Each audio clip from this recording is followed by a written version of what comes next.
Y'all really need a boogeyman, don't you? Trump got so much power.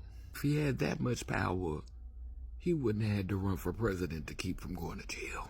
Allegedly. Crazy thing is that a lot of y'all don't think that none of this is planned. Like, you don't think any of this is scripted. It's crazy. I'll say trans people are delusional, but y'all still believe that democracy is real.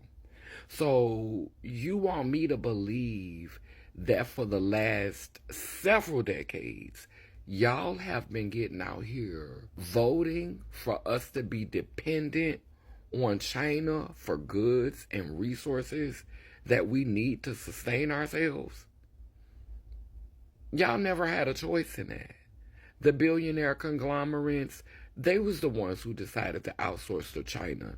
And instead of y'all making these things voting priorities, y'all was worried about who was using your bathrooms, who's taking hormones, and who's having abortions. I mean, do you still have to wonder why so many Americans don't take the voting process seriously?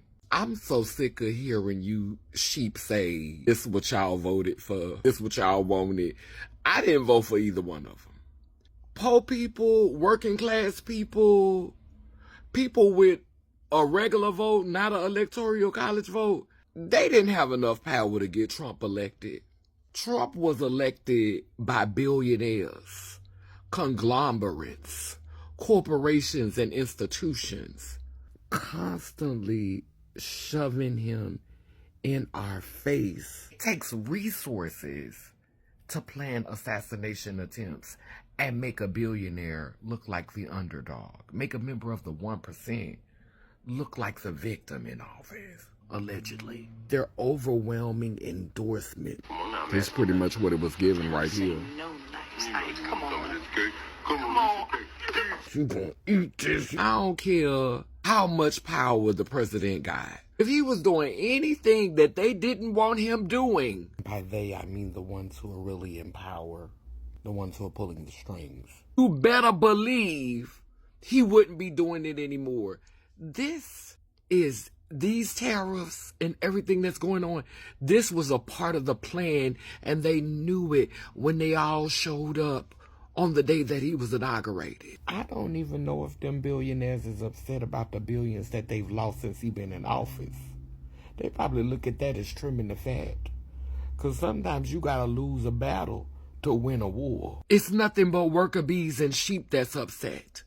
But you don't see any billionaires speaking out saying, oh, what's wrong? You don't see any wealthy people, because this was all a part of the plan. Stop being distracted, baby. Let me tell you what's happening right now. Pieces are being knocked off the chessboard. Power is being consolidated. And if people, if regular folk gotta suffer in order to get it done, in order to bring some giants to their knees, in order to make some giants kiss the ring. See, in order for this one world order to work, every knee gotta bow. And so examples have to be made. Black people were starting to get a little bit too full of themselves, like P. Diddy, so they had to take his billionaire behind and make an example out of him. You thought, if you got money, you could be black and still live the American dream, and they showed you this. They're showing you.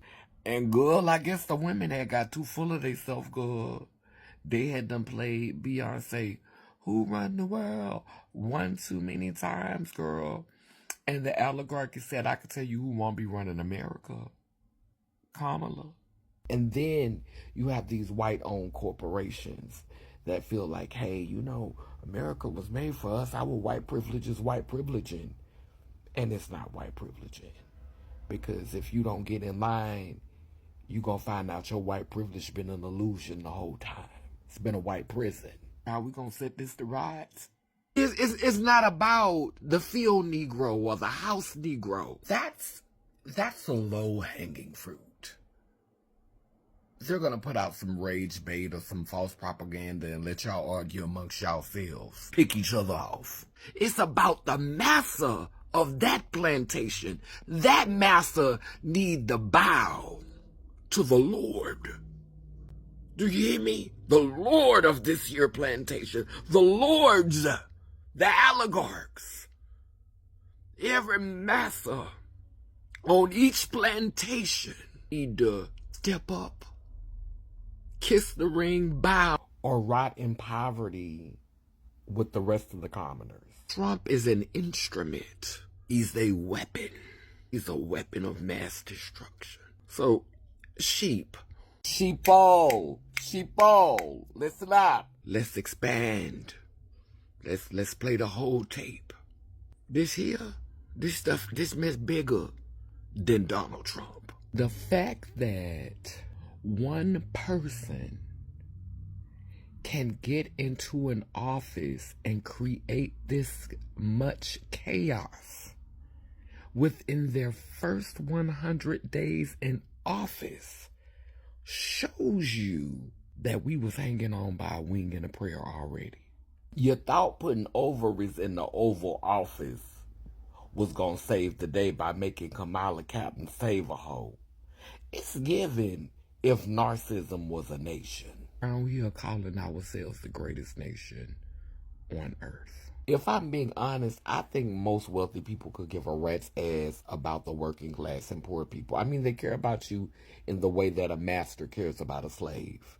Your ability to be productive and produce for the plantation. We're not just living in a time where regular old racists and bigots and misogynists and trans and homophobes could step out of the closet and be bold with their hate for certain groups. We're also living in a time where wealthy people can sort of say it with their chest how they feel about poor people, thanks to certain technological advancements. Like literally the fact that one man could get in there and easily create this much chaos shows you that all these years that y'all have been participating in the election process, you've been on a hamster wheel.